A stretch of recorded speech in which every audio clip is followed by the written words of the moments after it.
Good evening, SRA Nation. We're excited to get this season off with a bang. I think they're all taking tires. And on top of that, it's going to be saucier. It's going to be an all-out shootout to the end.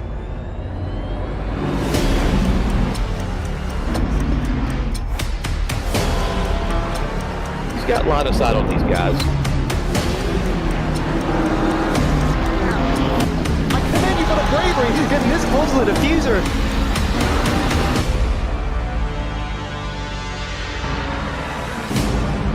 All you gotta do is win the race. You don't have to lead a whole bunch of laps. Oh, they're going to be side by side going into the next corner. Oh, that's a big contact in the back of the field. Can't stay out there like this. He stayed in it! We're off and away for SRA.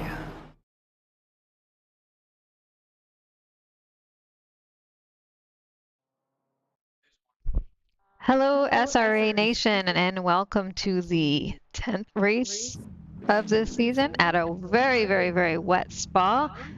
Glad you could join us. I'm in the booth with Bosley Majid, my wall over here, who's going to give us a rundown on the track of Spa and just how fun it is in the wet. Hi, good evening, everybody. Welcome to Spa. It is actually wet, which is not always the case for SRA's wet races. We've got 20 corners here in everybody's favorite track. In the dry, it's about 2 minutes 17 to 2 minutes 20 to go around. In the wet, you're looking at maybe about 2:27 to 30-ish. We'll see how well these guys go around here. It's really tricky. Exit curbs, entry curbs, really slippery. You probably don't really want to touch them, make much use of them at all. So we'll see how they go around here.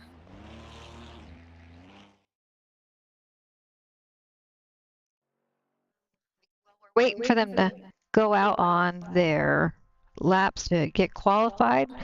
Take a look at the driver standings for the season so far.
Points for this season so far because we're starting to run out of races here.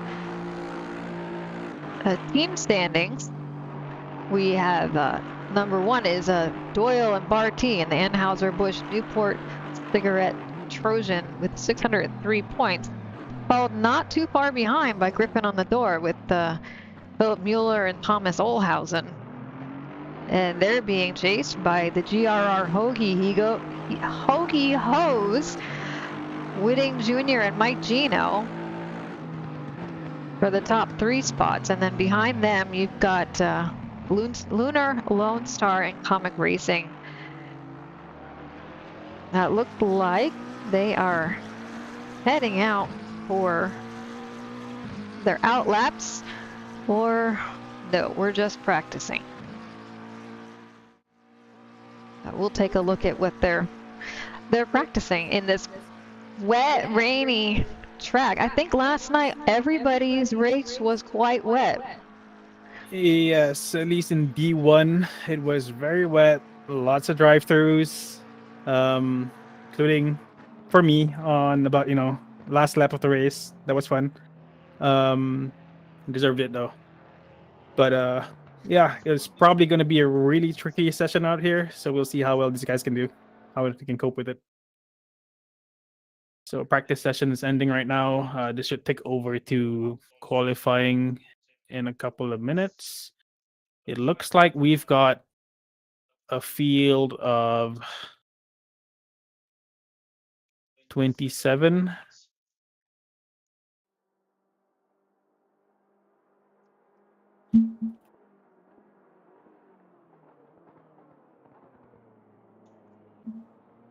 While we try and sort out some technical issues here. One moment.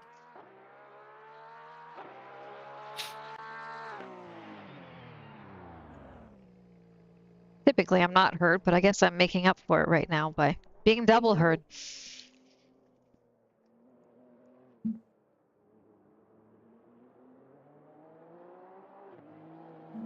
Yeah, our resident what do you call it? Lead broadcaster? Master broadcaster. Master broadcaster. Must be watching all the streams like in the screen in his car.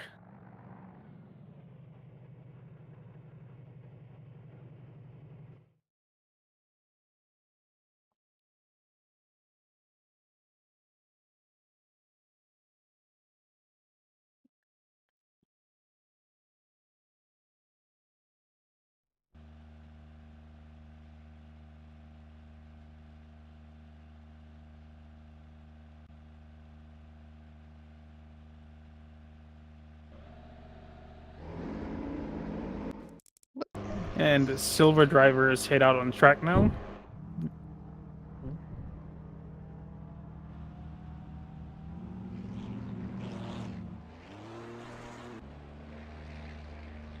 Alrighty, and let's see. While we are waiting for them to warm up their tires, we're going to do a quick shout out to our SRA sponsors and title sponsors for supporting us here at SRA, as well as support from Documise, modern business solution for product management. Go to documise.com to learn more today. And support from Retro Saga, North American-based gaming company that provides accessories for your favorite classic games, including Nintendo, Sega, PlayStation, and much more.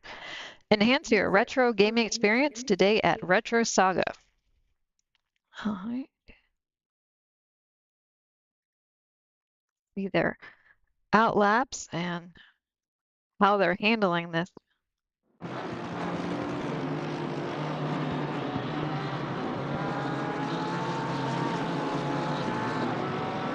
have Mr. Levine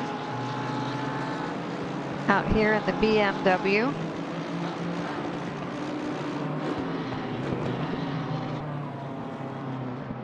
And it looks like they've got some pretty heavy rain here tonight. Yep, definitely looks quite wet out there. So even the warm-up lap is kind of tentative. You need to put some temperature in your tires, but you know, you don't want to go sliding off. We've got about 8-ish minutes to set your lap. Well, yeah, one warm-up lap and 8 minutes to set your hot lap. So that gives you about 4 flying laps,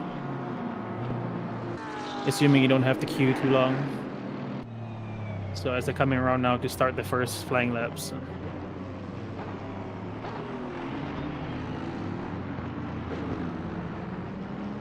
Who do we have at the head of the queue? So that would be Reader, who starts first car on his flying lap.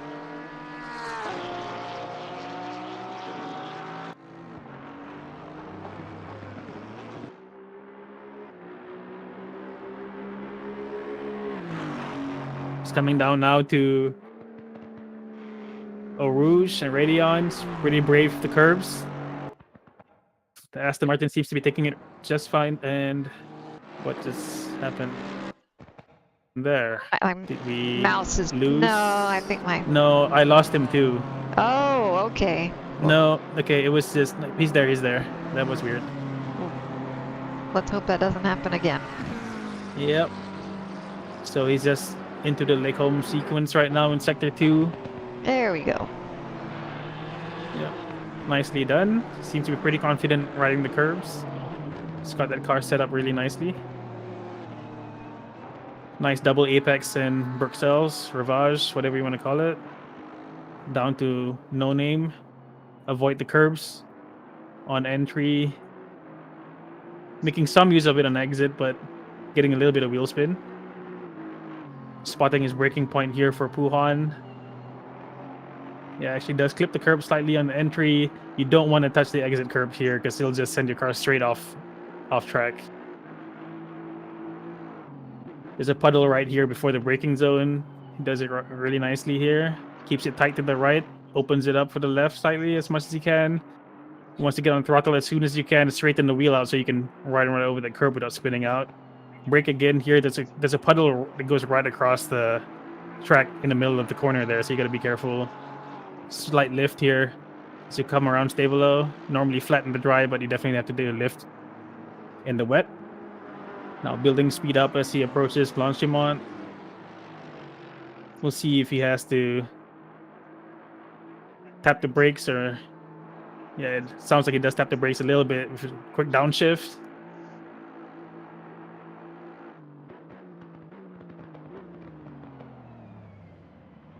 Hits the apex nicely for the bus stop on the right, on the left.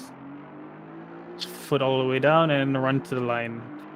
And that will be a 231.0, which I think is a pretty good lap for your first one. Yeah.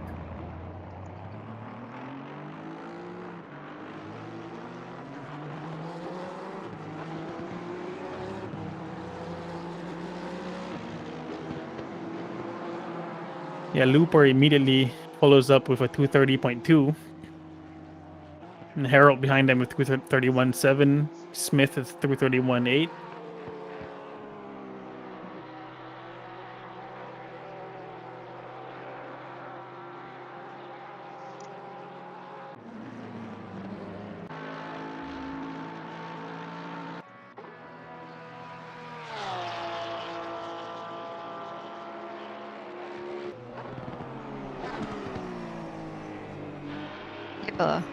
Look at right here and see how he's our silver leader, I believe. Yes, he is your leader.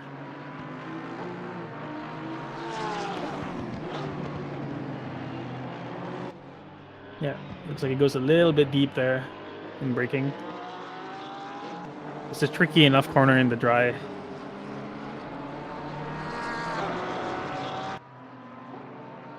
We're riding on board with him in the picture-in-picture while we have the broadcast cameras on the mainstream.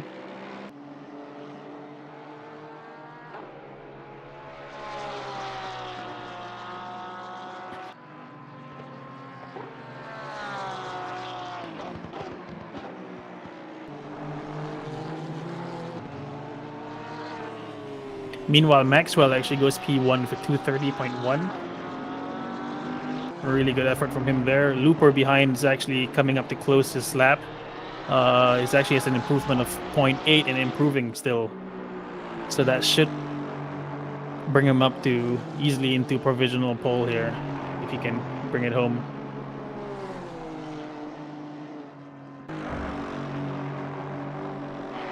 So far, but it is a long lap.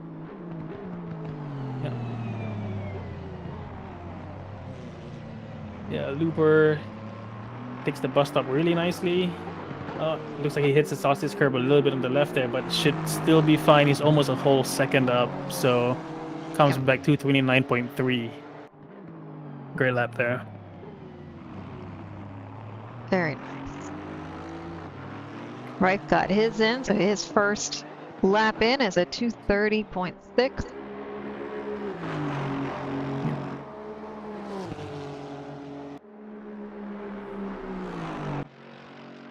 Yeah, as we watch that, Art actually goes P2 with a 230.065. So he's only, well, I'd say only, but he's the closest car to Looper, but it's still 7/10 off right now. Just pips Maxwell to P2.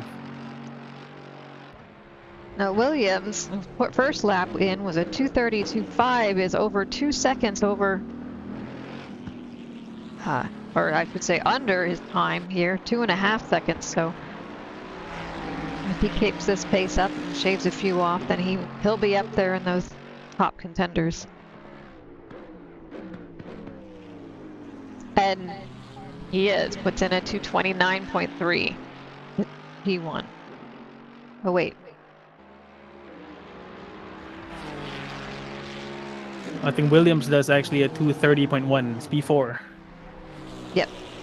I was getting confused. Yeah. It happens easily. Yeah. No, it's easy to do. The P2, P3, and 4 right now is separated by about 600ths of a second. Yeah, It's pretty close up there. that's tight. Yeah.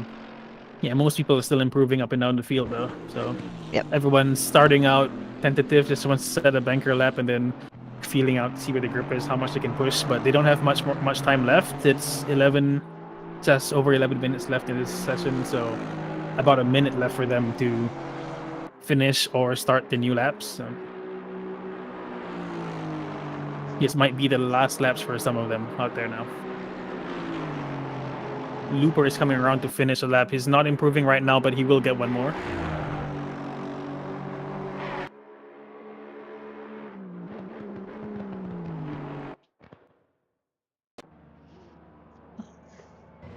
It's like we keep losing Reader here. He does not like to be on camera, so maybe he did lit a few candles to keep away the broadcaster's curse.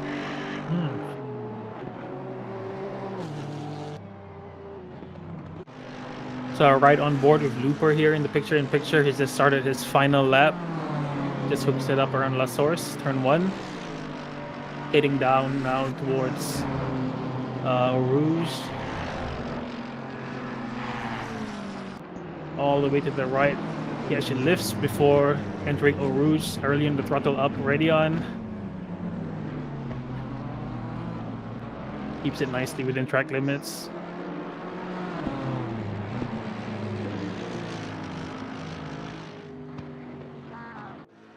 Spots his braking zone for Lecombe. Nicely over the right. Takes a nice chunk off the curb on the left. Brings the car over to the left just so we can open it up on the right for the end of the Lecombe sequence. Now it's really tricky downhill braking into Bruxelles. Goes a little bit deep, but gets a nice late apex. Good exit.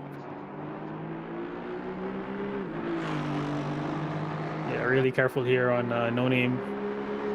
So it's about 2/10 or 3/10 down on his current provisional pole time.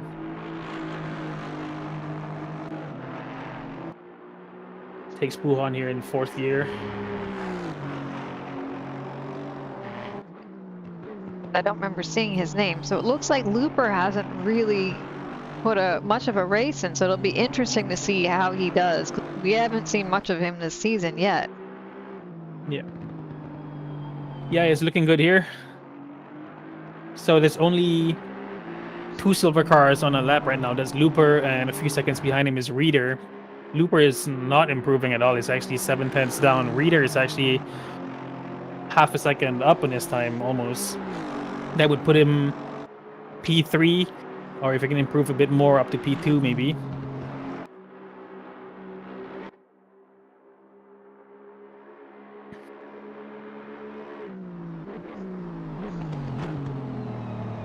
He's taking it a little bit safe here. I think just wants to bring the car home. He's still improving. He gets a decent exit. I think he's going to improve here by about 2/10. It doesn't improve his overall position, but does improve his time, so it gives him a bit more of a buffer. So that's it for our silver qualifying. That's Looper, Maxwell, and Arct in the P1, 2, and 3. Williams in 4. Reader, Rife, Smith, Hacksaw, Harold, and Lee rounding up the top 10. And the gold drivers now are coming around to start their first flying laps. And I just disconnected.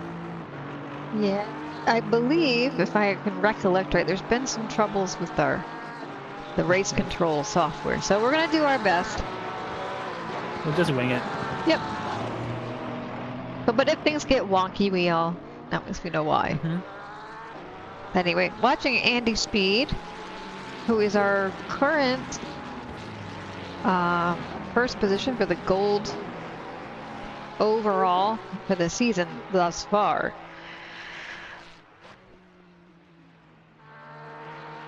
Yep, that is. Yep, he's finding out really quickly just how much grip he doesn't have, and he almost loses it there in the puddle on the straight. I think he's just about to abandon this lap and give it another go here. Yeah, it does. It looks like that. So we'll remove the commentator curse and take a gander at Mr. Gino over here, Mike Gino, who is our number 2 gold driver for the season so far. Yeah, Gino's been giving us lots of entertainment. I think all the way from race 1 we've had lots of screen time with Gino, Doyle, Speed. So I don't expect this race to be any different. If the races last night in the other divisions were anything to go by, lots of action. The weather definitely plays its part. So. Absolutely, makes it interesting. Now our D5, it seemed like, over time you start to get a dry line, people get confident, but that confidence can come upon you a bit quicker, as that's another person had mentioned last night, than the track is ready for. So we'll see how these D3 drivers do. They have shown us exceptional skill over the season thus far, so let's see how they do in the wet.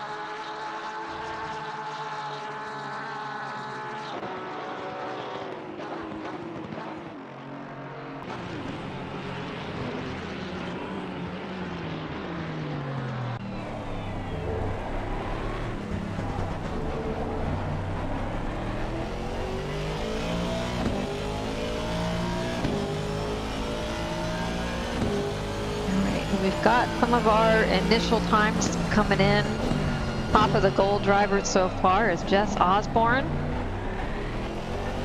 with the 230.6, and Doyle, the second position of the gold drivers with a 231.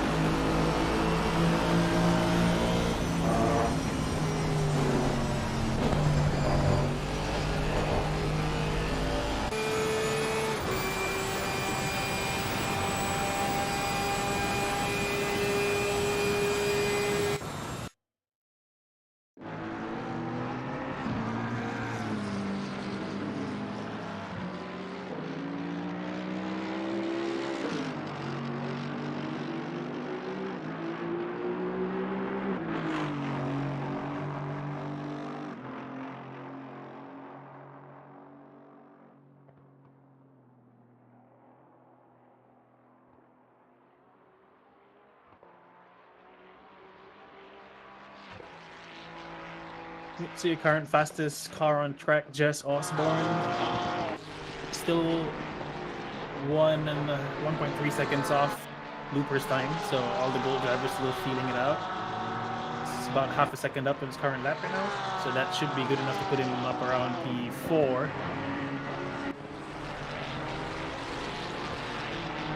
It's got another car in front of him. Hopefully it doesn't affect him.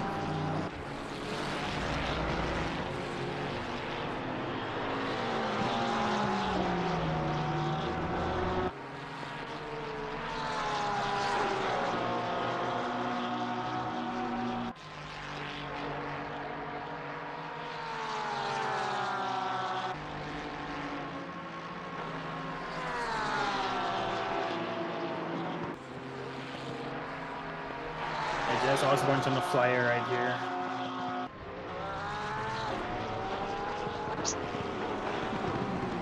Cause him some difficulties. Just about makes it around. Yeah, He does lose a lot of time though. So he was 8/10 up. This lap was ended up only about a 10th improvement. Yep. I think if I were him, I would have dropped back to make a bigger gap right here, because not right now he's gonna throw this lap away if he gets stuck behind. I think that's Barty in front of him.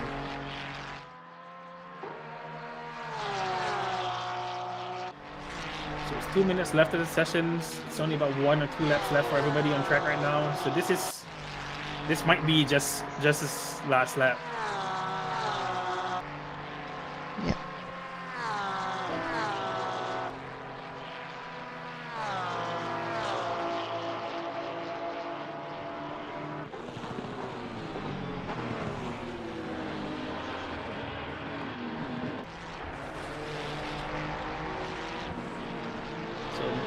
For the moment, the silver times are still holding up pretty well.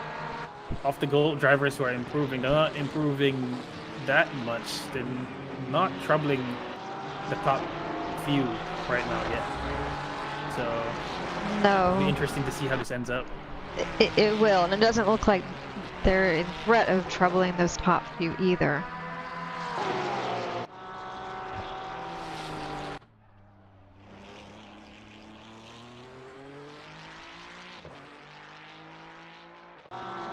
Yeah, I wondered if it was getting wetter, but in fact, I think it's the same amount of rain. It is gonna dry up in a little bit, but not soon enough. The session's about to end in a couple of minutes here. It looks like Jess was the only one with a chance of threatening those silver drivers in the top 5 positions, but doesn't look like he'll have a chance for that again.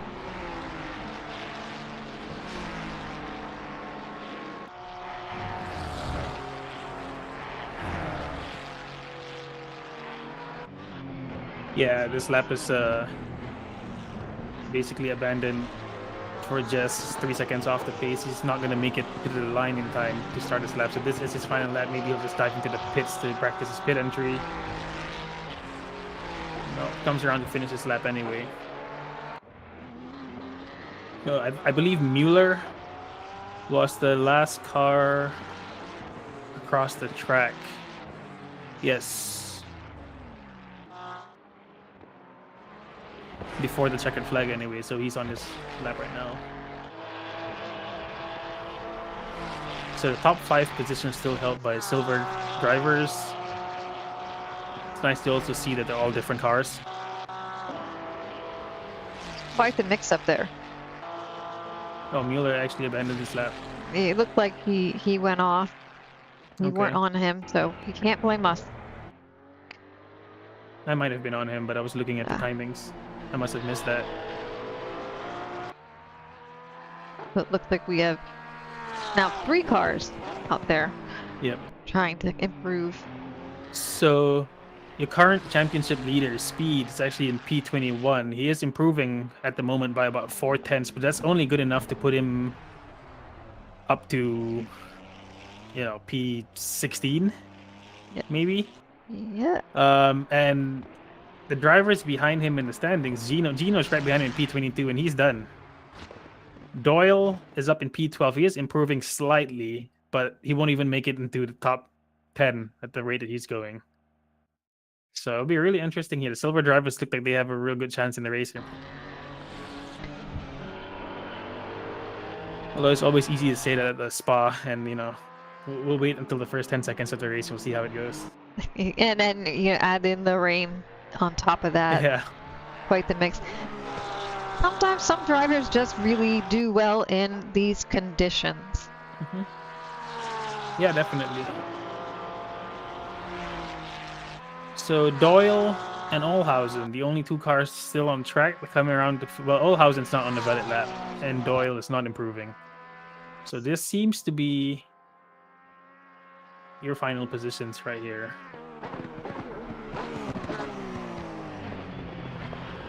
Well, Doyle just picked up a few tenths, so maybe he'll swap with Barty if he can. Well, no, not like that. No. All right. Well, my apologies, Doyle. And that is it. We have Looper in pole position, followed by Maxwell, Art, Williams, Reader. And let's swap this.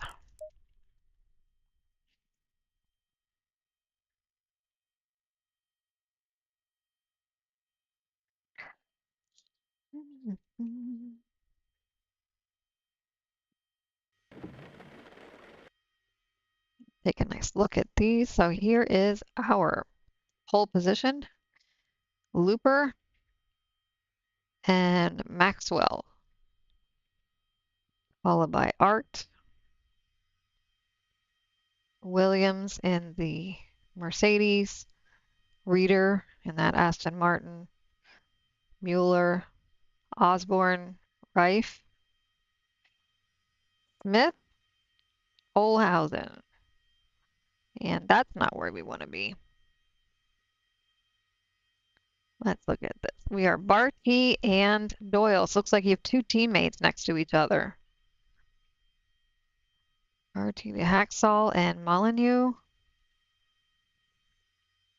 Whitting Jr., Sutherland, Selena Boonstra, Harold, Adams, Andy Speed, Lee, Mike Gino, Russell, I believe Allen, and I need to get a list out to know who the rest are.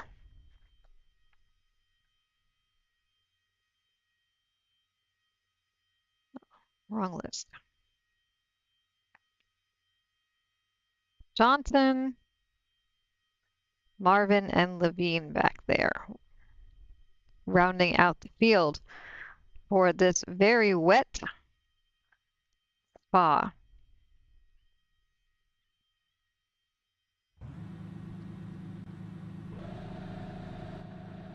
Cam and get.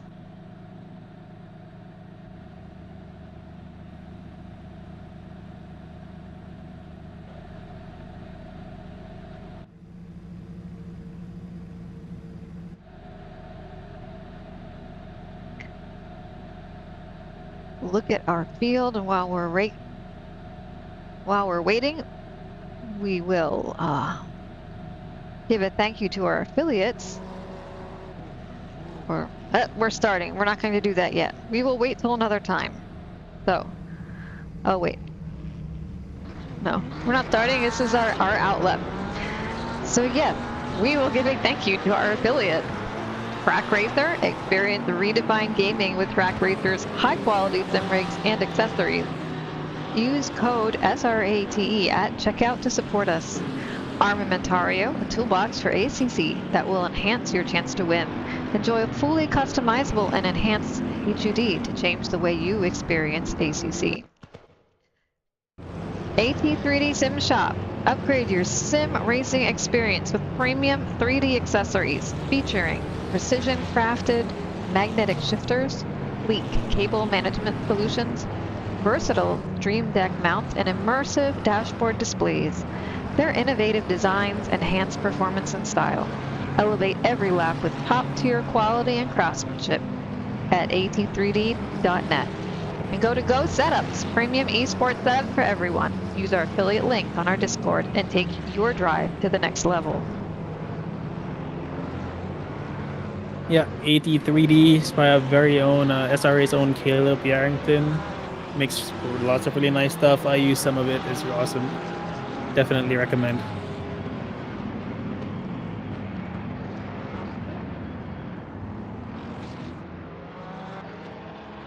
So our drivers here are coming around the formation lap, the warm-up lap, and in this race it's really a warm-up lap.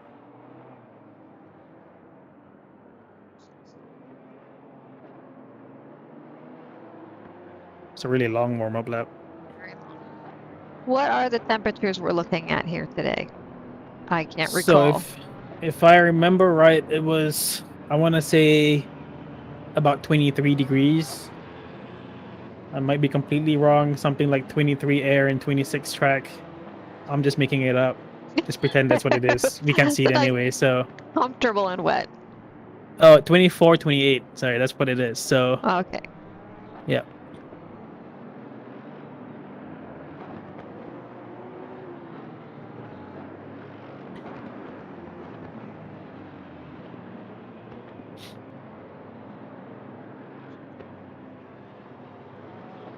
So while the mainstream will be looking at the front of the field, The picture-in-picture will be looking further down the pack to see how the start plays out.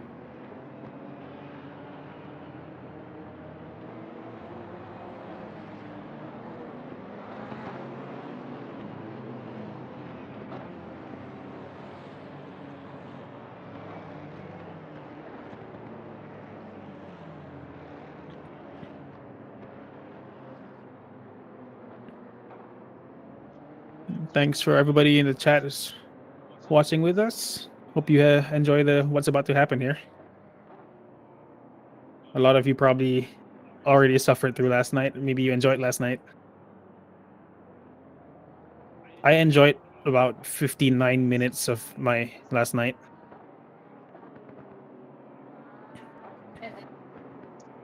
And then I got a track cut right at the end. I got a drive-through right at the end.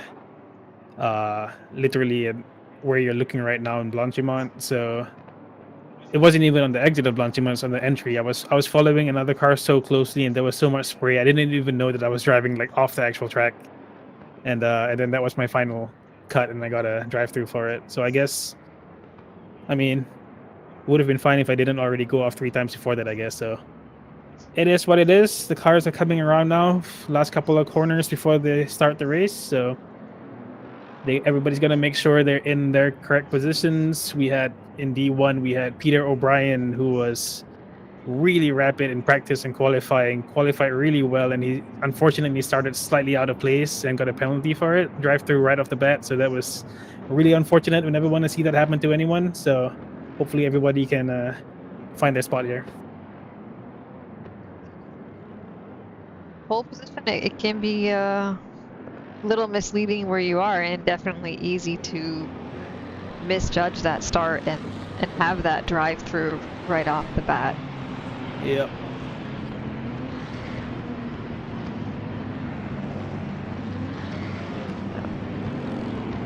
Like we're just about there.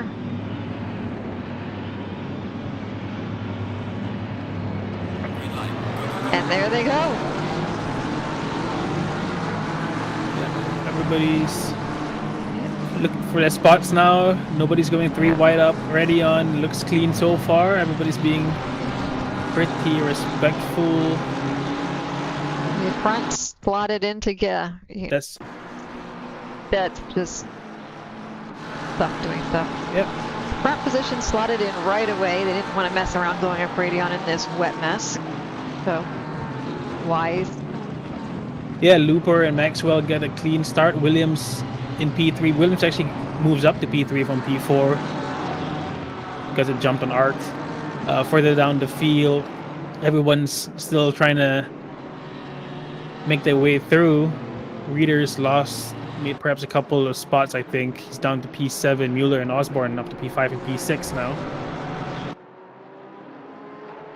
Yeah, bit of further shuffling. down the field. Yeah, further down the field, Doyle is trying to make up as much space as possible.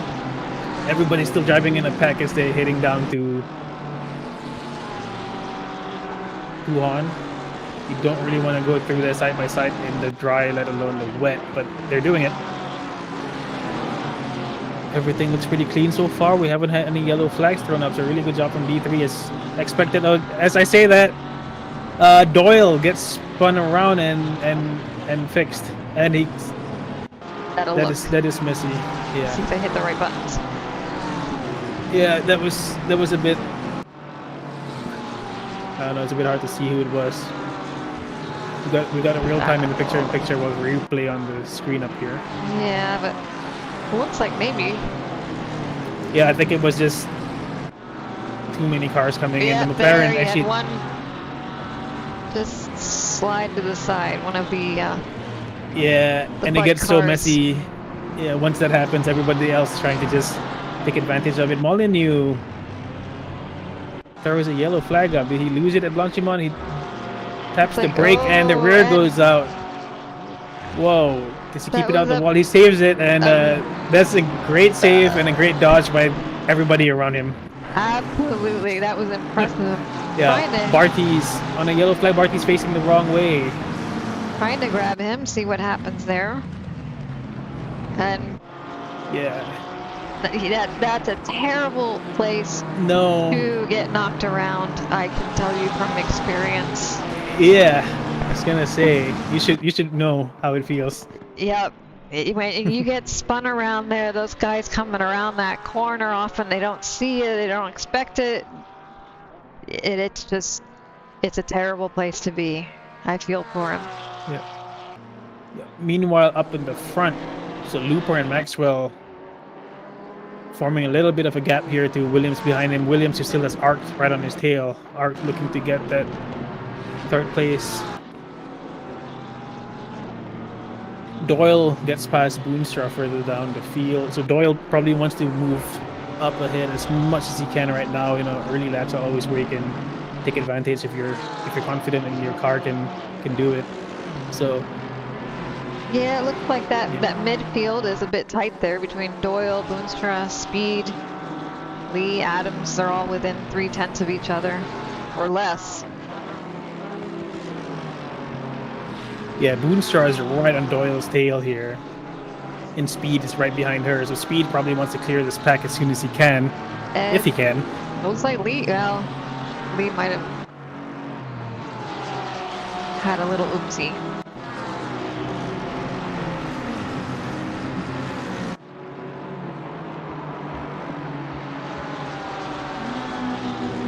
Well, just do a little Tokyo drift, that's all.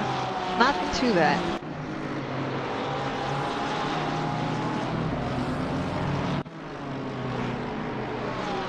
Art is still trying to chase down Williams here. Yeah, Allen and I believe it's Smith. Oh, Allen and Johnson going side by side through Stavelo, and they're still side by side going into Blanchimont. It's not good for either of them. No. It's just going to bring in everybody else behind them. They both have to go so slow, and now Smith is coming up. Looking to take advantage of this mess. Yeah, they just created a nice little cluster for us to watch. Yeah. Molyneux elects to dive to the pits instead of messing around in this gaggle. Now our pit... Oh, sorry, that was Hacksaw. Not Molyneux. Oh, it was Yeah. Hacksaw and Molyneux And both in the Molyneux, pits. Yep. Now our pit rule this week is... A mandatory tire change is what we are doing this week. So everybody's gonna have to change tires. Well, that is somebody does not like the cameraman. That was unfortunate. It was poor Williams who went off there, but was able to keep it pointed forward. That was just actually quite impressive. Yeah, so going back to our pits for this week, so it is going to be a mandatory tire swap. So everybody's going to have to stop for 30 seconds. You can, because it's wet, you can kind of make, it's not too bad if you pit early and, you take those new tires on lap 2, lap 3. You don't really get the benefit of fresh tires in the middle of the race, but there's a good chance if you do your pit early, you come out in clear air and just hot lap as much as you can without having to worry about traffic. As we saw yesterday, that can actually get you a lot of track position coming in with the race. Yeah, up at the front. By the way, I'm not sure what happened between Looper and Maxwell, but they're only 0.2 seconds apart right now. Also wanted to keep an eye on Lee and Adams, who are probably next to each other at this point, but we also want to keep an eye on the front too. It's just so much to watch. Yeah. The picture-in-picture, you'll see Lee and Adams.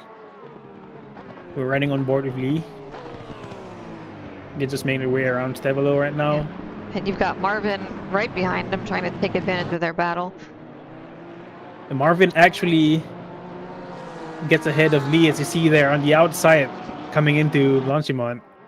Nice move there. We'll see if he can hold it into the braking zone. I think he can. Yeah, he does a good job. Lee just opts to slot in. It's a long way to go in this race. You don't want to do anything too desperate. Absolutely. Maxwell's with the purple lap of the race so far for 222.3. 228.3, I should say. 222 would be really impressive. Yeah.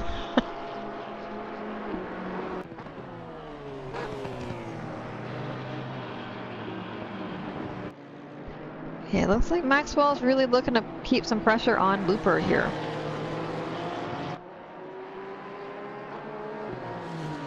Yeah. As you see in picture, Doug Lee makes a move on Marvin. He had a much better run up. Ready on.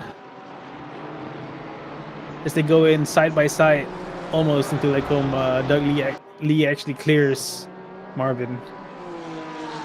Looks like Gino is able to poke his nose in there a bit too, so we'll see what happens with those three.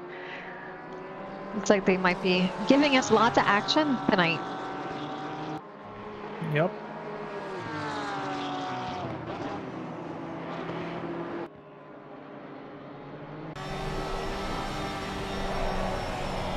Yeah, the field's more or less getting settled down right now. Everybody's kind of found their spots and just trying to find the consistency, I'd say. A couple more cars are in the pits right now. Reader and Sweeney serving the pits.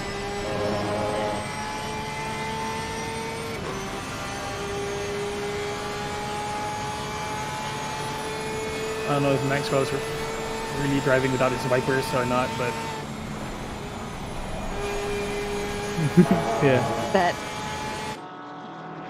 unfortunately, sometimes when you're on board watching, the game does not, or else the simulation does not let you see wipers. It's a little weird like that. It's like Maxwell might have had a little wiggle coming out of the bus stop and giving Looper a little bit of a breather. And they have a nice gap back to P3.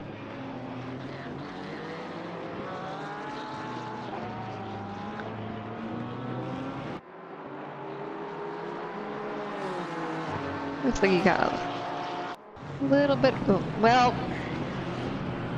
Uh-oh. That's not normal. That looks like internet things.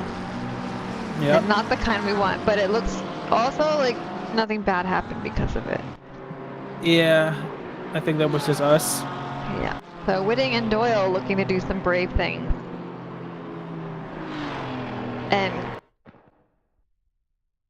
And we got... It's doing that again. Doing that again, but it looks like they came out alive, so yep. Apologies for the technical glitches, but at least it's all coming back.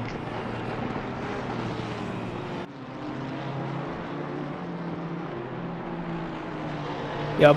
Meanwhile, on the straight, Barty, Smith, and somebody else. Is it Alan? Yeah, probably. I'm gonna guess Alan. 'Cause Yeah. he's the closest to them. There were almost 3 white coming in there. But they seem to all have slotted in right now. Barty actually makes out the spot now up to P20. The D3 seems to like to give us that see how many cars we can put through here and keep it clean moment on almost every race. I want to see them do 4 wide into Ready On.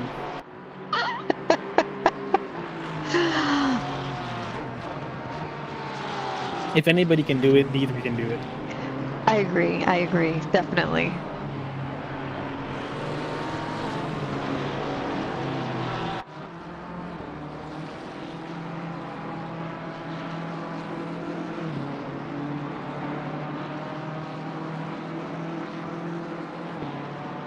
So here I'm riding on board with Doyle in the picture-in-picture while we have the overhead camera in the main feed. We'll see if he can line up a move on Whitting Jr. coming into the bus stop. I mean, he's got his sights on him. That's close. But they can't afford to lose a lot of time. You got Andy Speed. Woo. Well.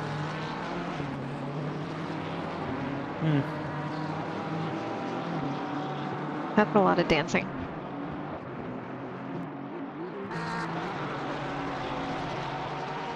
Well, I'm gonna take our race control off and see if that Yeah, it is. That helps.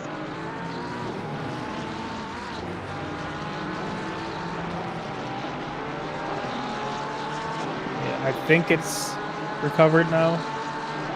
Maybe. Well, I turned ours off, so I'm going to wing it on this one, and Fosley's going to let me know if there's anybody I need to run over to. And hopefully we won't have any more of that exciting, fancy, weird stuff. Yeah, so meanwhile, Doyle's still right behind Whitting Jr., and Speed is actually catching up to him really quickly here.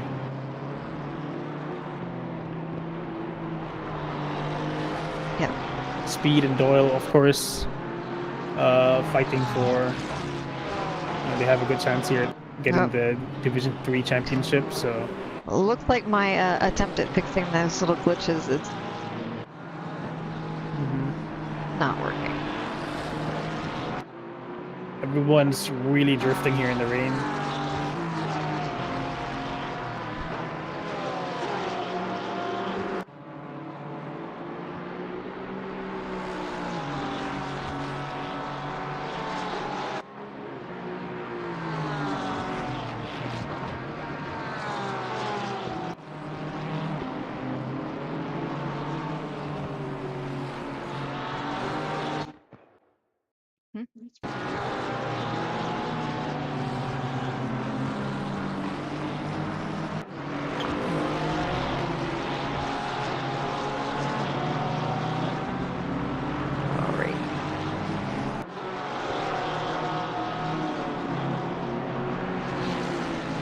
Pretty quiet up and down the field right now. I think the top 10 are just finishing the laps going around, keeping it clean. Outside the top 10 though, you got P11, P12 who we're watching with Doyle and Speed in the picture. They're looking to make their way up to the top 10 and move up the field.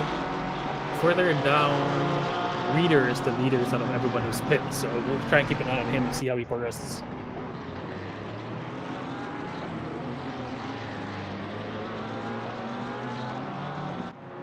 So Whitting and Doyle are actually going side by side down the front straight.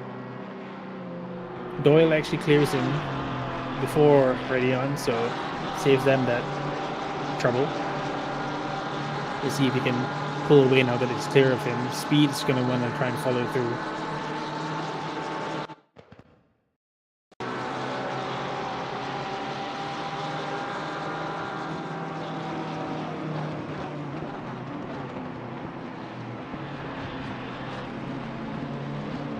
It's always tricky trying to balance how aggressive you want to be with not being too aggressive, especially in the rain. It's so easy to lose the car just from one stray wheel on the curb. Or you don't want to be braking or really accelerating too much on the curb.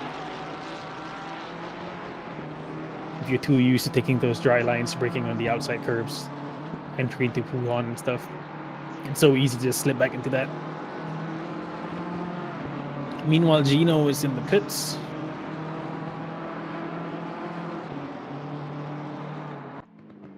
Take a look back here at Sweeney, who's been kind of looking down the sights at Harold here, seeing if he can get past him.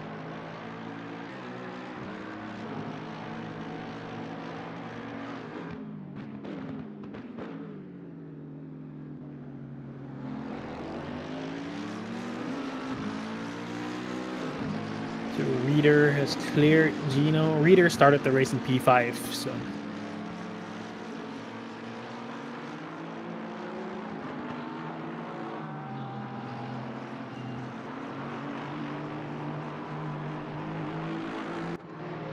Further upfield, Adams is looking to get past Boonstra, so you've got a Porsche on Porsche battle here.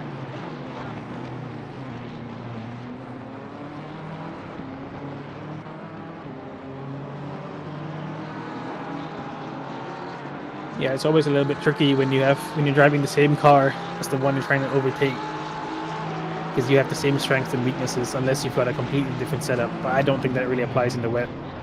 unless you're crazy. I mean, I'm also the guy who tried a zero wing setup in the wet, so Could speak for itself then. yeah.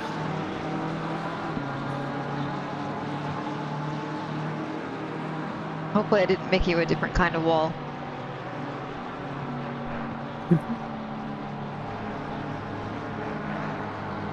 Yeah. Just behind them, you've got Johnson looking to see if he can get past Marvin here.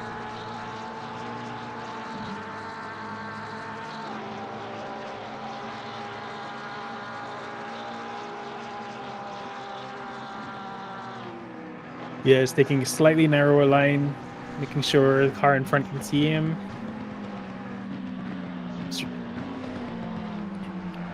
See if you can rattle the guy in front. Quite often in races like these, all you have to do is just, you don't really have to make a move, you just have to put off the driver in front of you, make him miss his braking point, maybe he's looking in the mirrors too much, then it doesn't take much for you to just go a little bit wide, and in conditions like this, that's all you need.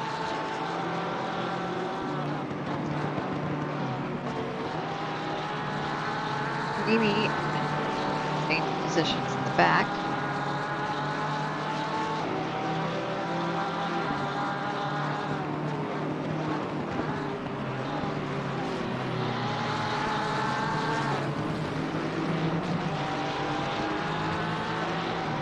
Here, it looks like you've got Boonstra and Adams in the picture-in-picture there. They've got a battle going on too. See which of these two battles can bear some fruit first. Will it be Porsche on Porsche or McLaren on Ferrari?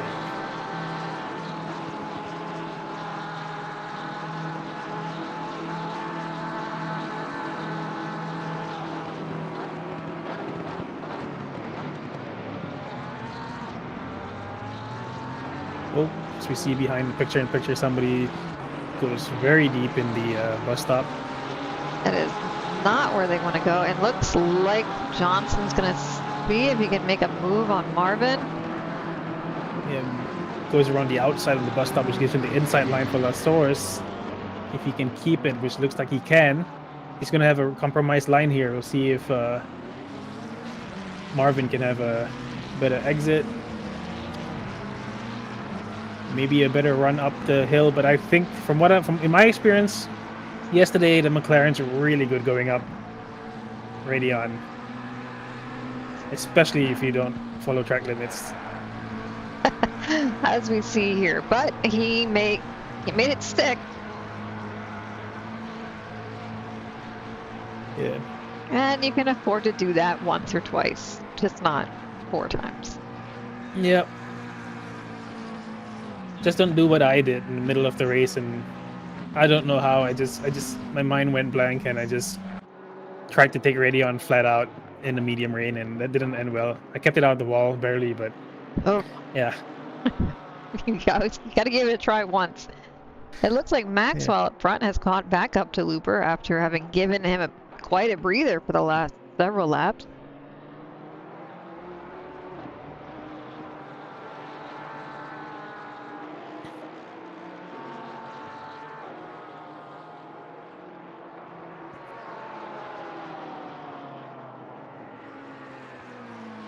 Maxwell still has the fastest lap of the race so far with a 2:28.3. But Looper is only 0.2 off of that with his fastest lap. So it looks like they're pretty well matched.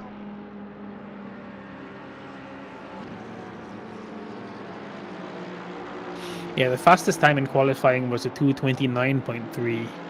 And that was by, I believe, That was Looper. Looper. Yep, it was Looper and Maxwell P1 and P2. Yep, and that's what they've held on to for the last 23 minutes. So Yeah, we'll see who opts to dip into the pits first.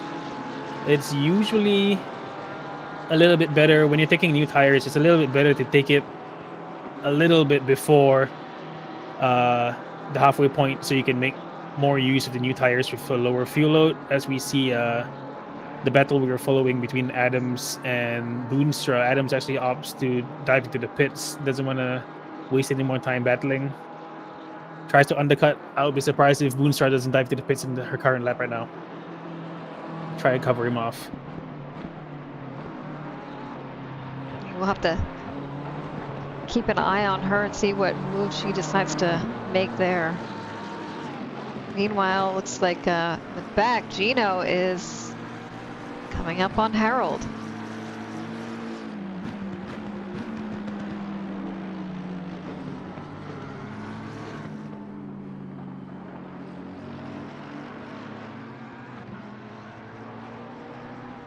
Seeing if he can maybe throw Harold off a little bit.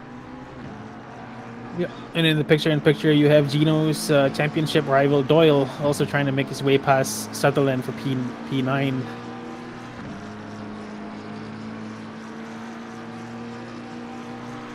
Oh, it looks like Gino made the move,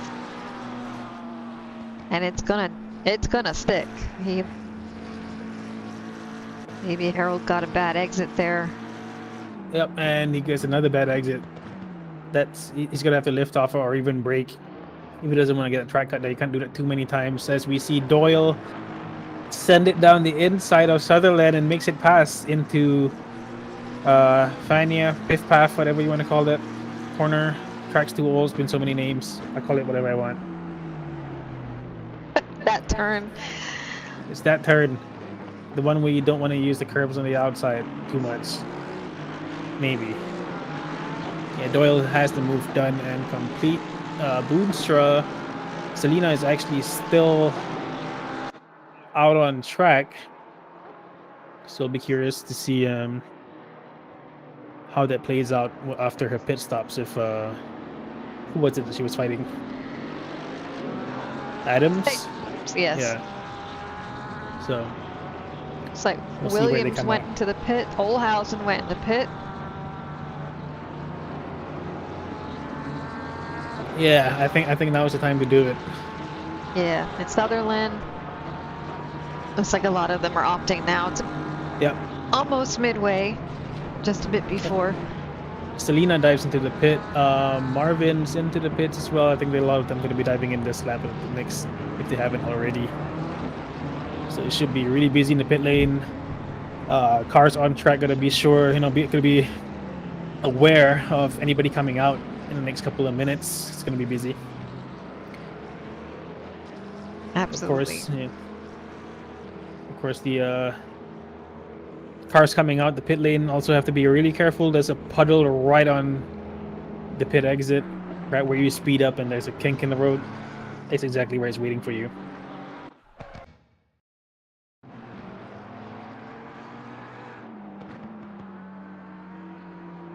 I don't know if this pit lane or the one in Indianapolis is longer. It's whichever that you're driving on is longer. This one has that big turn, which kind of, you almost in the middle of it coming into the pit, so it feels a lot longer. I mean, Indianapolis is, once you get going, it's pretty straight. Yeah, I feel like the turn makes it feel shorter because you're actually doing something instead of just this. You can't even see the horizon in Indianapolis. What always made me nervous, because you're right there next to the them racing. There's just that barrier, so throws me off quite a bit. But then again, that's not real hard to do.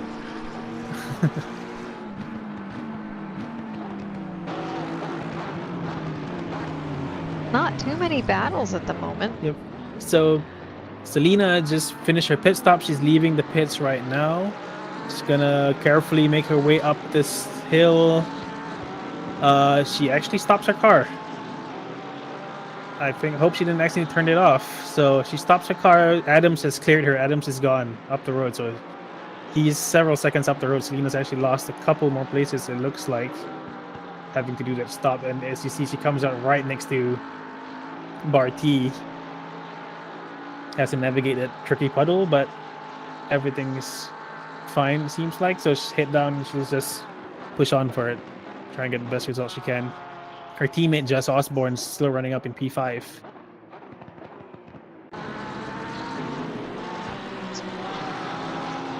Lee. Okay. Yep, Rife in the pits. And where is he on my list? Here he is. So.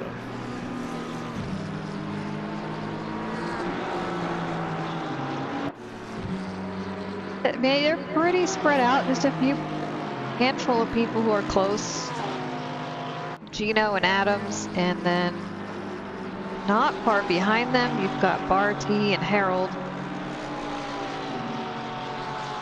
Yeah, so we'll make a note of where Reader is. Reader was the leader of our cars who pitted really early. Right now he's running P14. There's a bunch of other cars ahead of him in the pits right now. So I expected he would clear them before they come out.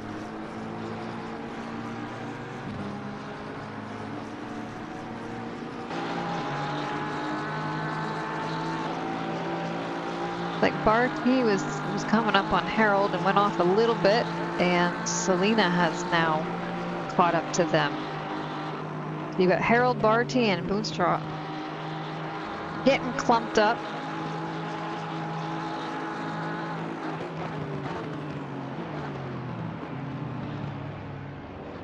Yeah, the other cars who haven't pitted yet, which are mainly your top, basically your top 10 cars right now, they should think about doing it soon, because it's just about the midpoint of the race.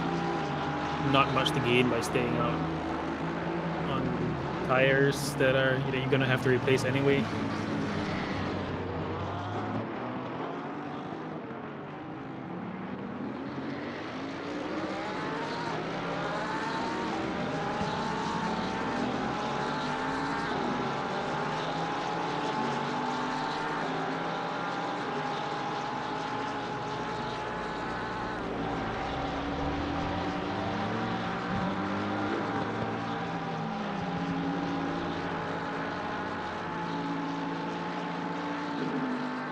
You watch Adams and Lee in the picture having a little strap into the Lacombe.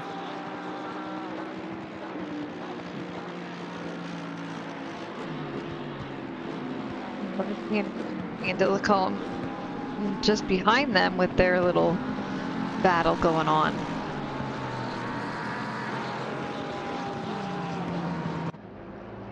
Oh, looks like Alan just had a little bit of trouble getting into the pit there. He yellow flagged that.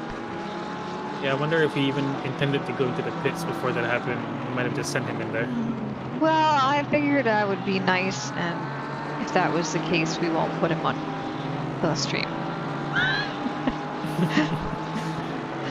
We'll pretend he meant to do that.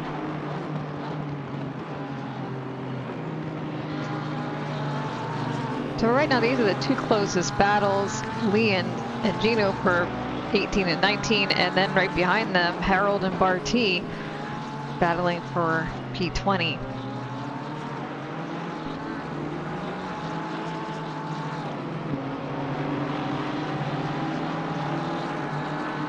Yeah, Looper and Maxwell up ahead, P1 and P2, just look like neither of them wants to make the first move as far as pitting goes. No. Hopefully they don't compromise themselves too much.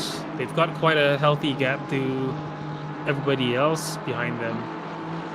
It would seem that Maxwell's almost happy just to tuck in behind Looper and stay up in P2. Maybe he's hoping that he'll get him in the pit stop strategy.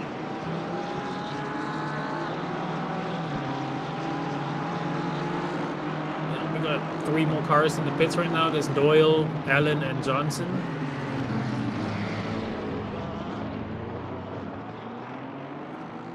That leaves, I think, your top 6 being the only cars that have yet to pit.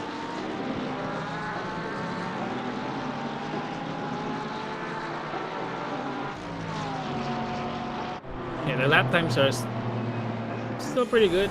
I mean, Looper and Maxwell, they're probably fast enough where they're not losing out to everybody behind them. They're just staying out. They're probably just more worried at the risk of coming out in traffic if they do pit now. Probably waiting for the other one to pit first to see where they come out.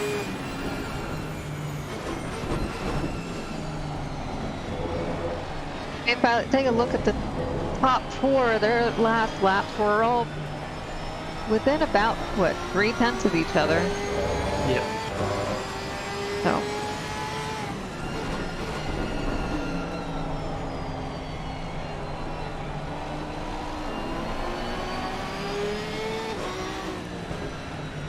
I'm wondering if RT's getting tired of that, looking at the back of that AMG yet. Yeah, I was stuck behind an AMG last night. My teammate though, but you know. I think he would admit he was struggling too.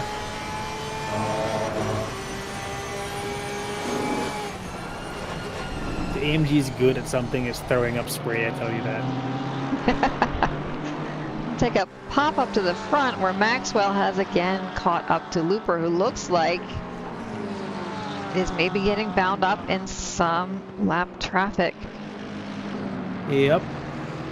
So That looks to be Alan in front, right in front of him, running in P25. So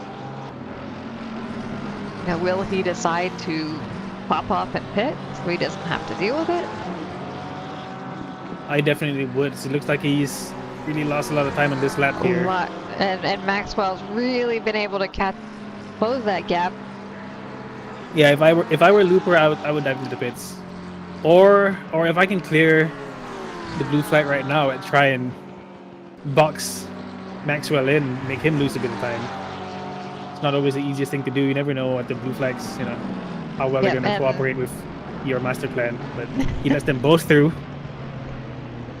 He opts to continue for a second. I thought Maxwell was gonna dive to the pits, but he actually just goes for a wider line, good exit onto turn 1.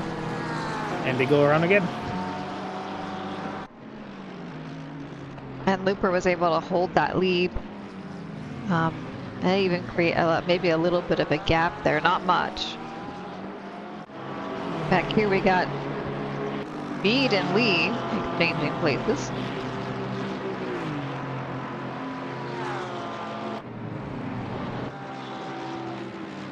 Yeah, that was one of them was coming out the pits, I believe. Okay. And looks like P4 Jeff Osborne has opted to pit.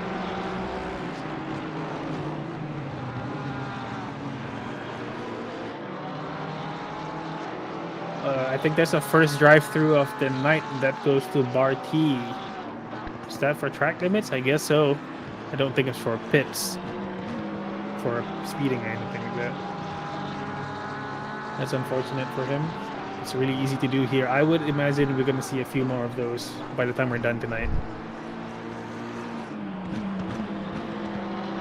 I would agree with that.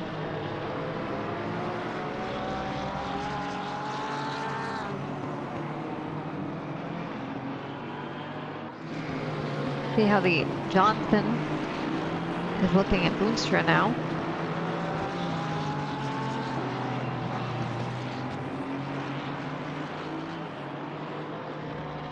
So Reader right now on track is up in P5.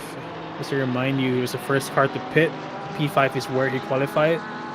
So Jess Osborne right now is in the pits. Reader is about 15 seconds behind him, flying up the track. We'll see if Reader manages to jump him to P4. Osborne just leaving his box right now. Reader, I believe, should be able to clear him. It's only a few seconds back, but it's going to come up with all the momentum. Jess kicks the limiter off, is coming up the hill as you see in the picture-in-picture, and there's Reader coming around up Radion. And actually Mueller also gets to jump on Osborne. So Osborne back down in P6, not too far away, but Reader has made up a couple spot here up to P4 from the early stop.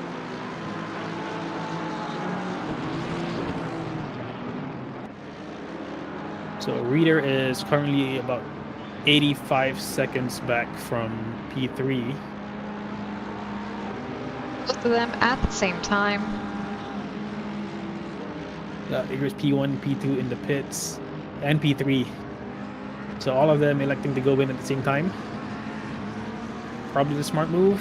If I were Maxwell, I probably might have thought about maybe considered staying out to overcut Looper if I thought I could go faster than him, but we'll see how this goes. He is really close. Might very well just get him into Lake Home as they come out of the pits. But we'll keep an eye on that and see how it develops. Meanwhile, out on track, Mueller is catching up to Reader. I don't think Reader is going to catch up to the top 3 here. He's about a minute back right now. And they're about to roll into their boxes. They're going to stop for 30 seconds and then they're going to roll out. So I don't think he'll be close enough.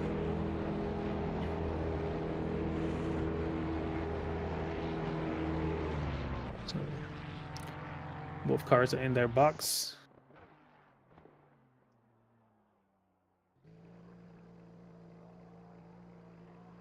Yeah, I believe they're going to come out. They're going to be about 10 seconds ahead of Reader, I think.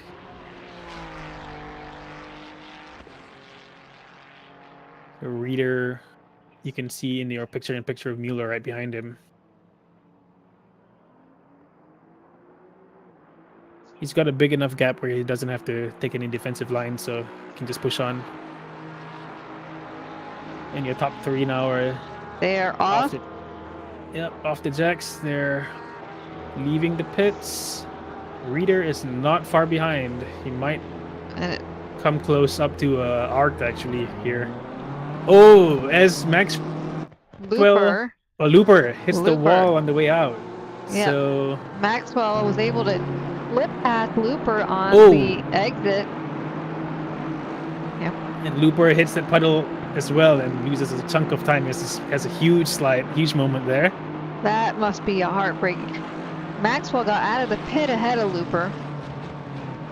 I guess really highlighting the importance of getting that front pit box. I hope there wasn't some sort of contact coming out the pits. Let me try and... I don't think so. I think Looper just tapped those outer barriers. Yeah. Seeing Maxwell having gotten out ahead of him. And tried to keep up with him so he could maybe try to make a move at some point and get that position back. And fortunately that cost. Yep. And meanwhile, out of all of this pits happenings, Reader's actually up to P3, Mueller right behind him in P4. So great job by them. Art is close behind in P5, but he started in P3. So right now he has Jess Osborne right behind him, looking for the 5th place. So it all closed back up here from between P1. The top 6 are within about 7 seconds of each other. Well, P2 to P6 are about only a couple seconds apart. So Maxwell's got a 6-second lead now up at the front. The Loopers made perhaps a small mistake in the pits. I maybe missed his pit box and then had an error coming out. The pit slid into the walls, those barriers, and then had dipped the puddle a bit too aggressively and almost lost the car completely, but saved it. Wow, this is some new lines there. It looks like Looper's having quite the trouble since that pit stops. Oh no, that's not going well for him. No. It's that. No, if he can recover here, I hope he's not giving. He gave up. He's gone. He's sent back to the garage. That's unfortunate. He led the race for about 40 minutes and then had the pit stop, and everything after that just went from bad to worse. I'm so sorry to see that, Looper. It was great racing up till then. Doing a great job. But it can be frustrating when you get a pile of one thing after the other. Yeah. Meanwhile, we're gonna watch Mueller and Reader here battling for P2. Mueller pulls out to the left. Reader returns to the racing line to take the corner as he's entitled to. We'll see how close Mueller can stay to Reader through Sector 2 here. He is also going to be mindful of Art coming up behind him. Yep.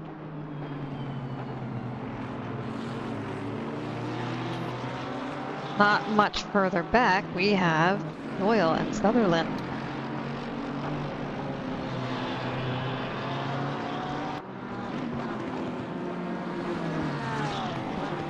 So as far as the championship goes, your top 3 in the standings right now is Speed, Gino, and Doyle.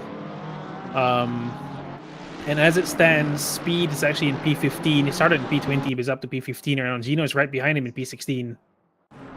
Doyle's actually up all the way up in P10. So Doyle's gonna make quite a lot of gain here in Gino for P2. Not sure right now exactly if he will actually pip him to P2.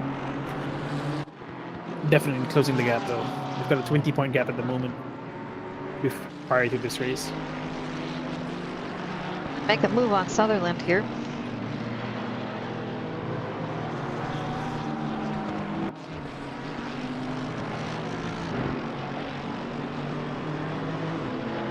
And Mueller up front looks like he just got slipped past Reader there in your picture-in-picture. Yeah. So Mueller makes the move on Reader. Reader, he goes a bit deep on the braking though. Reader is going to try and get a superior exit here into the straight. He does get a good exit, but Mueller places his car really well, blocks out the momentum. Reader's probably going to try to go up the inside. Mueller takes the defensive line again.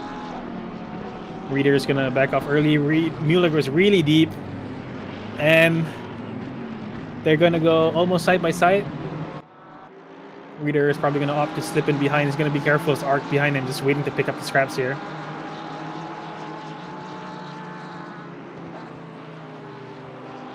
They all file in sensibly in a line up Radeon.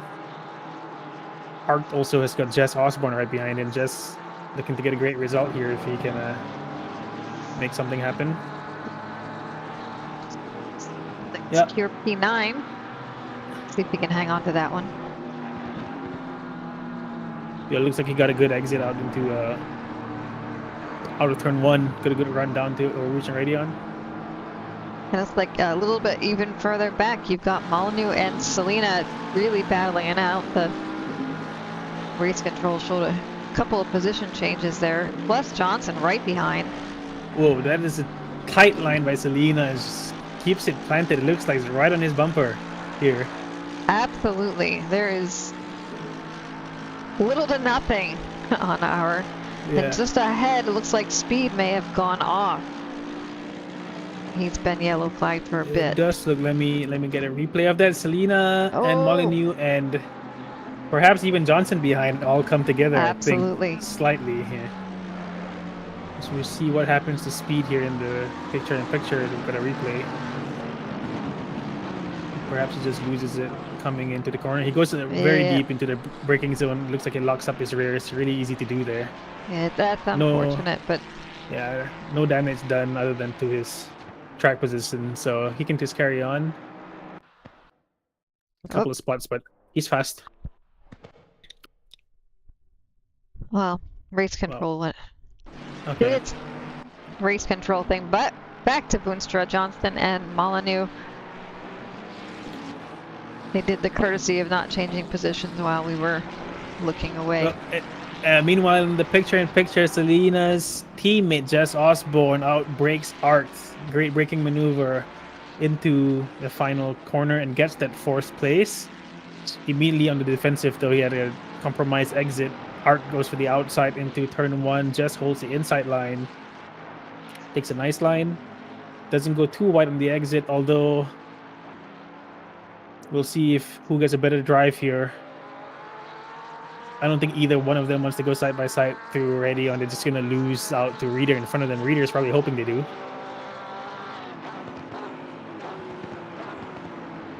That might be a battle. Who gets the most speed down this straight? Selena really wants to make a move, but almost doing what Jess did. Yeah. But also being very aware that Johnson is right back there just waiting for an opportunity. Selena looks like she's so much later on the brakes. Closes right up in every braking zone here. Yeah. We'll see how if she gets a good run up this corner, up Radeon again. We're right on board in picture-in-picture and see how she goes.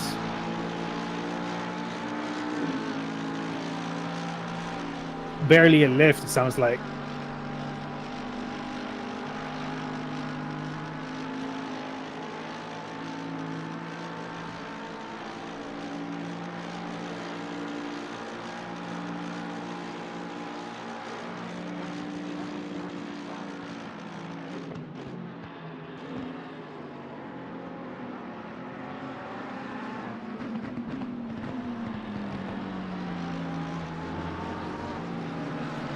about 12 minutes left in the race, so I think 6 or maybe 7 laps, or maybe 5 or 6 laps to go. I'd say 5. 2.5 minutes a lap. It also looks like you might have Jess looking to make a spot on Reader now that he got past Art. He's getting pretty close. We'll have to keep an eye on that. Yeah, these two Porsches. Jess and Selena seem to make a habit of getting really racy towards the end of the race. And it might not be a bad idea. Get through, don't make any mistakes. Let other people make mistakes. See what kind of spots you can get. And then toward the end, now that you've measured up your competition for that track, you know what to do.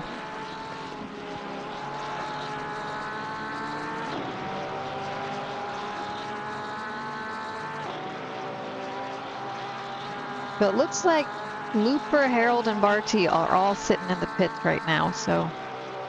Oh, Harold's got a drive-through, I'm sorry. So we watched in the picture-in-picture Jess.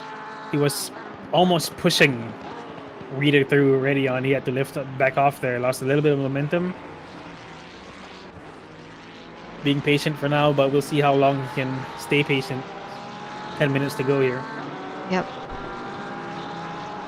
They're fighting for the final podium position. He sends it up the inside into Lecombe. I don't know if that move was on. It looked like it came from a mile back. He has P3 for now. Let's go back and take a look from the overhead view and see the run down the straight. It looked like he was way back. Maybe Reader braked a bit early, but Jess was just really optimistic. Jess with his new pedals, you know, he's been on fire in the braking zone so far. You see, he actually sends it up the inside. That was a clean move. Keeps it on track. Almost goes off, but doesn't. So that was good. Right on the limit as well. Help. Yeah. Johnson looking to take advantage of that. It's just what he's been waiting for. So let's see if he can. And he flips by there. He was just back there waiting for an opportunity. So Jess, Reader, since getting passed by Jess, has lost a little bit of his momentum, you know, being put offline. Arc is not right on this bumper too, so Reader's hoping not to lose 2 places in the span of half a lap or 1 lap.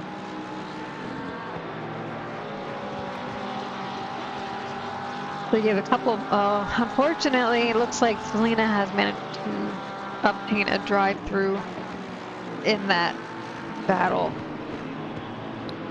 Isn't it? It is. Looks like Harold has been serving a very long drive-through. Yeah, I think he's like ordering something at the drive-through. Yeah, wrong drive-through, Harold. So right now, Maxwell is leading. He's got a comfortable lead, about almost a 10-second lead up front. He was battling with Looper. Looper was leading for about 40 minutes of the race. Maxwell are in his bumper, but Looper had a bunch of small mistakes, but they all added up coming out of the pits, and which led to Maxwell leading. So he's comfortable right now. He can probably take it easy. Don't have to risk anything to bring it home for a solid win here. Mueller's in P2, 10 seconds behind Maxwell of Jess Osborne, who just moved up to the final podium position, up to P3, as we see Arc and Reader going side by side into Lecombe. For now, Reader keeps P4, but it almost looks inevitable that he's going to lose that. Maybe that's a side effect of that early pit. Maybe his tires are starting to go again.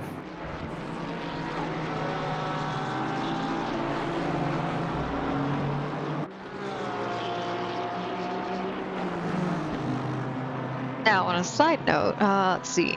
It looks like if Noel Maxwell can just take it easy and bring that P1 home, he's currently number 4 for the silver division for this season, but he is only 10 points behind Chris Sweeney for 3rd place. So I don't remember how many points you get for. More than 10-point difference because Sweeney's currently in P11. The 11, but how many? I forgot how many points you get for one. For winning? For winning. Something like 110 or something like that. Yeah. So if he got that 110, that would give him 249 to bring him up into the top 3. Even if he would definitely bring him closer to contention for that. So. Plus, he's got the still has the fastest lap of the race. With he's making it faster. Yeah, he's not taking it easy. He's actually going faster. He set the fastest lap at 2:28.0 before, and it's 2:27.5. And actually, Reader picks up a drive-through in his attempts to defend. So all his hard work with the early pits undone here. He's gonna lose about a minute with a drive-through here at Spa. And the field is pretty tight. I think that's going to drop him all the way down to... That's unfortunate. I don't know. I'm going to say about P20 maybe. Yeah, we'll see. Cause, yeah. Yeah, last... Just over 5 minutes left in the race, and having that happen, that's got to be frustrating for him.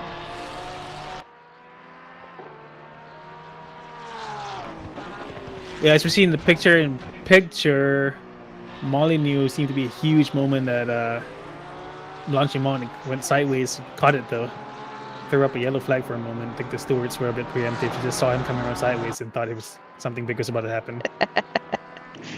The marshals, I mean, yeah. Doyle thinking maybe he might make a move on Williams here. Get an extra spot. Points are points. Doyle is 3rd place for the season for gold, so every position will be extra points for him.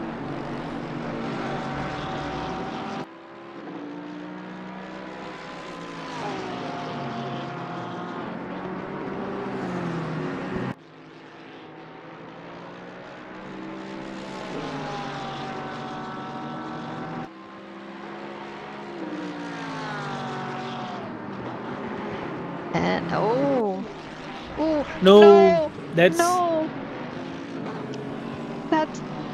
not how we. In a gentlemanly fashion, he lets Williams have that position back. Maybe even we'll decide to just back off for a bit. We'll see.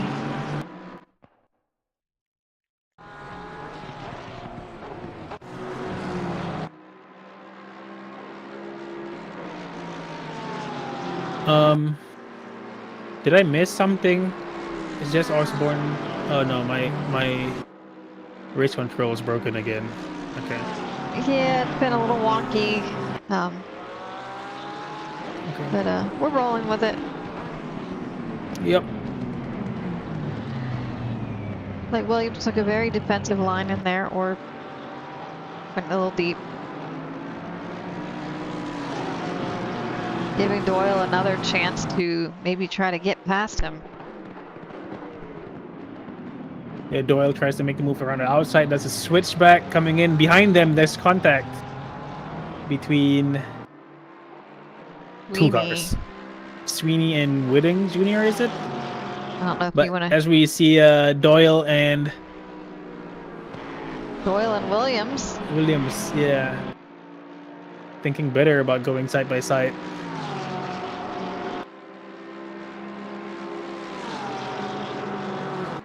We get the overhead view in the picture-in-picture here. They're going side by side. Then the corner, Doyle has the outside line, the racing line. That gives Williams the option to take the defensive line, the inside. He's later on the brakes and still hooks it up on the inside. That was nice control there from Williams. Good car placement. It's forcing Doyle to go around him, and not many places can go around when it's just wet, slippery curbs there. Yep. But Doyle's not giving up. A little bit further back, Sweeney and Gino are battling it out also. Similarly, quite tight numbers and not too many more opportunities for trying to make a move. They're running out of time. Yeah. there'll be one more lap. Maxwell's gonna start his final lap in about 30 seconds, and that will be the last lap. And then Doyle actually goes around inside, and Puhan takes the place from Williams. Wuhan in a wet. That was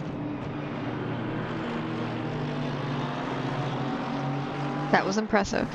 I think I would have died. That was a brave move. Very, very. Yeah. So leaders on the final lap. Still's got a 10-second lead over P2 Mueller. Jess Osborne is actually only a second behind P2, so we'll see if he wants to push on. Jess Osborne actually right now with the fastest lap of the race, 2:27.5.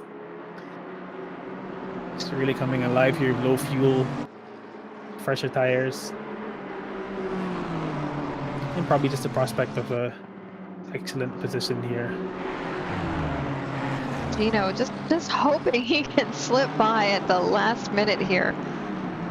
Yeah, so what he can do is set up for a good exit here. So cuts it close to the right, opens it up for the left. Hopefully he gets a good exit, gets close. Then he'll want to take as wide of an entry as possible to get the best run he can up ready on. So if you can force the car in front to take a defensive line so Lee doesn't fall for it, Lee just takes a normal racing line. No. Doesn't give Gino as much of an advantage, so Gino's just going to slot in behind. He's going to rely now pretty much on having a good run up ready on. If he doesn't have it here, this last chance we're going to be coming to the bus stop. This is the last lap of the race. Sutherland and Williams up ahead of them. Williams just got past Sutherland. Yep, Yeah, they're side that- by side, actually going to Lacombe. They do bump slightly, and they're still side by side. Maybe no. Sutherland actually makes it through, completes the move. Whitting Jr. is right behind them now, trying to pick up the scraps. And Molyneux and Adams they're running side by side.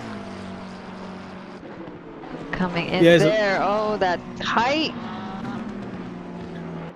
It's a great move around the outside, and then he gets caught. He gets caught on the curb, and you don't want to be out there too far. Yeah, you just lose all the traction, no drive. So.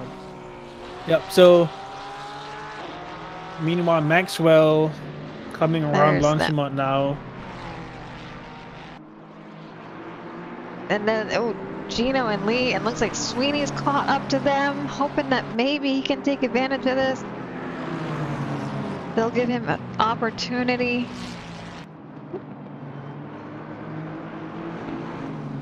We're gonna ride on board Sweeney as we see the two cars in front fighting. Gino just knocked past Lee. Meanwhile, Maxwell's comes home P1, Mueller P2, Osborne's P3. They're still fighting down the field. Olhausen and Riff. Oh, and Olhausen gets a yellow flag on the last corner. They're gonna come home P5 and 6. Further back, Whitting Jr. is on Williams' tail coming to the bus stop, but it's too far away. Williams makes a mistake though. Oi. Coming to the corner, and we're gonna lose it right when it matters. So, of course, and I've lost them. Oh, that was a shame. Okay.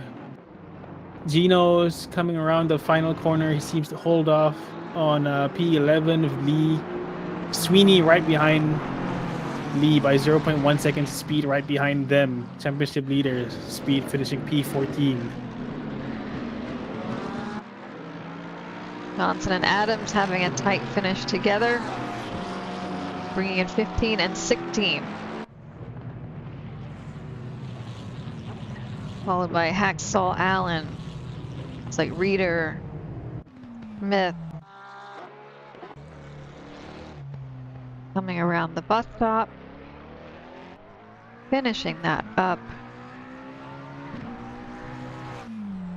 Yeah, and the last car across, coming around to finish her last lap will be Selena after that drive-through she had. Yep. But she stuck it through to finish the race. Hey, still got a P22. Yep. And points are points. They're...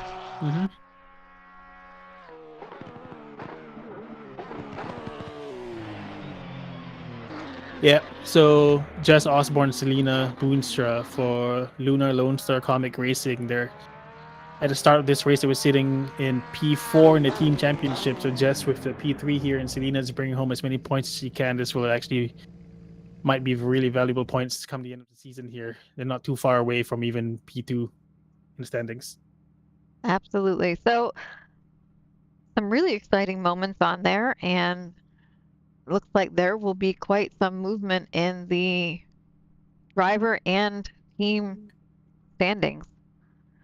But see if we can bring some of our drivers into the booth here. See how it was for them. So it would be Maxwell, Mueller, and Jess Osborne, our top three.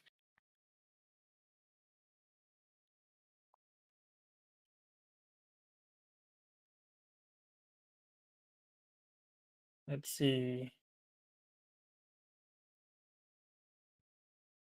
Well, I can see Maxwell down there if you want to see if you can steal him away.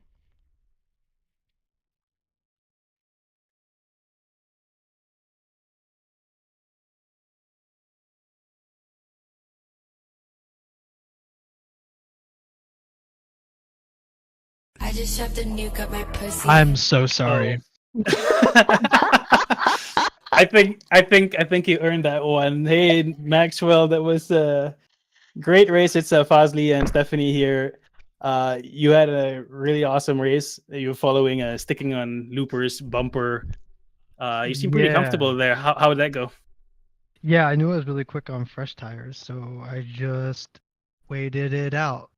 But I think I pipped him in the pits, but I don't know what happened after that. I honestly didn't look behind me too much.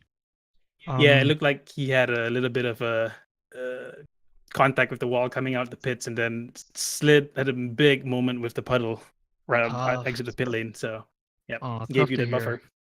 Yeah, it was super tight between us the whole entire time. I know we were rubber banding back between like 1.5 seconds the entire time, so it was a lot of fun. Yeah, that was a great drive. It was pretty clean. Anybody you want to shout out here? No, just had a lot of fun. I did the math right, apparently. Yeah, there was a really clinical drive, I would say. Were the conditions tough out there? Yeah. They were varying a lot, and they were varying from session to session, so it was a little bit of a gamble on pressures. But like I said, I guess I did my homework and did the math right. Yeah. All right. Well, congratulations. That was an awesome drive. Lots of action on track. So thank you. Appreciated. All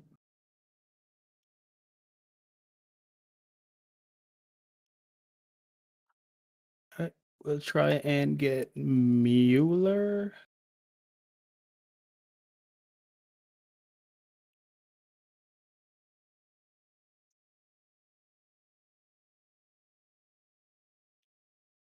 Hey, Philippe.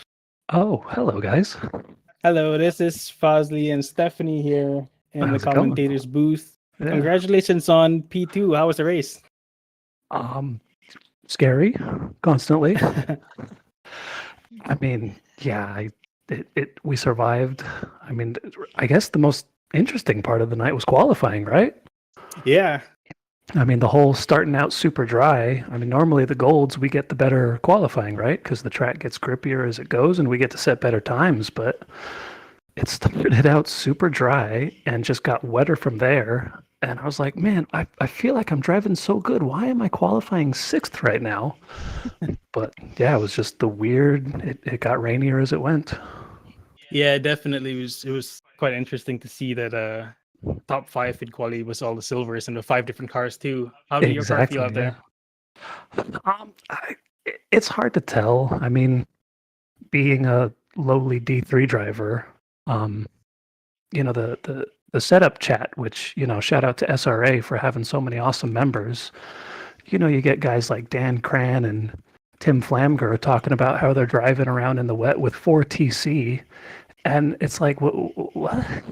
So I was driving with 8 and I felt fine. Apparently, I left a lot of pace on the table. Hey, you did perfectly well. So anybody you want to shout out here? I mean, triple stint gloves. They kept me cool and dry all race. And then I don't know if you guys noticed the livery. I made the decal for the Coach Olhausen Academy using the Coach Dave Academy thing. I kind of stole that, Oh, which is somewhat tongue in cheek, but I mean, for real, Thomas, my teammate, he actually is the better driver, and he helps me with my lines and my braking points. And I mean, he's the reason we're fast at all. So shout outs to my teammate. well, Yeah, definitely. awesome. Yeah, and I mean, thank you guys for commentating. My favorite thing to do is to end the race and then go sit down and load up YouTube and listen to you guys talk about how awesome we are. You guys are. P3 has consistently put on a great show, clean racing. It's just been a joy to watch you guys. And yeah, this league is awesome. I'm happy to be here. Yep, wonderful. and we're happy to have you here. Awesome driving. Congratulations again on P2. Awesome. Thanks, guys. You're welcome.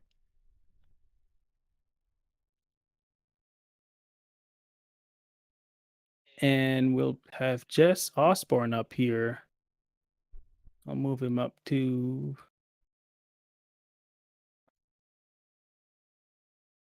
Hey, Jess Osborne, you have us? Hello, hello. Hey, Jess, congratulations on the P3. That was an awesome drive. How was it out there? Thank you. It was horrendous out there, honestly. I kind of got really lucky. I mean, I did put in a lot of practice, so I wouldn't kill myself. But I wasn't expecting pace. But yeah, pretty much the whole race out there, I had Andrew Riffa right behind me, keeping me honest, and Art and Jeremy Reeder right in front of me as a goal. And I was really lucky to get past both of them. Art, because he was having a brake issue and kind of just let me go without fighting. And at the end, Jeremy, accidental pass because I kind of missed my braking zone and just managed to pin it right on the apex. And that could have easily gone poorly. I only got that move off because Jeremy is smart and has good situational awareness. Yeah, we saw that as it happened. Together. Yeah, we were watching you. You know, I was riding on board with you as you were following Jeremy down the straight, and I saw you make that lunge from miles back, and I was like, I don't know if that was intentional, but you made it stick. It was not. It's not planned. Yeah. But in that millisecond, I knew I had three options. I drive off track and definitely not get a top 10. I drive into the back of him, definitely not get a top 10, and I get a penalty. Or I go for the inside and hope he misses me and I stay on track, or I just blow off the track without hitting him. And yeah, hitting the apex seemed like the best idea, and it just lucked out that it was. Yep. That was a great demonstration of car control, I think. That's what it looked like to me anyway. Thanks, man. It was definitely right on the edge. Yeah. How was qualifying for you? Also pretty boring. Well, except towards the end, I did not give myself enough room in front of behind Barty. And I ended up finding him on the second to last lap. So I ended up throwing that lap away and backing up and trying to go for the next lap to be fast. But I ran out of time.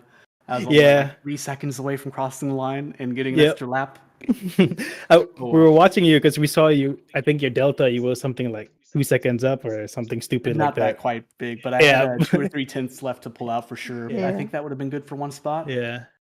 Yeah, no, you were actually in a delta to have taken pole or been really close to it. Yeah. Yes. When you caught him, your delta was close where you didn't take pole, you were only going to be a couple tenths off. Yeah, I was thinking that I was hoping for you, crossing my fingers, hoping you would just give up that lap and make a gap because I knew you were not going to have time to make the next one. Yeah. So. But still, anyways, at the end of the day, great job, P3, and lots of action on track. Anybody you want to shout out? Yeah, I want to shout out Selena for motivating me to keep going faster and faster, and the rest of all Comic Racing for being such a great organization, Landshark and the crew for making deliveries, all of my commentator crew for putting on such great shows tonight, last night, and all the weeks before. Thanks, everybody. Yep. All right. Welcome. Thank you, and congratulations again. Yes. Appreciate it. See you later. See ya. See you.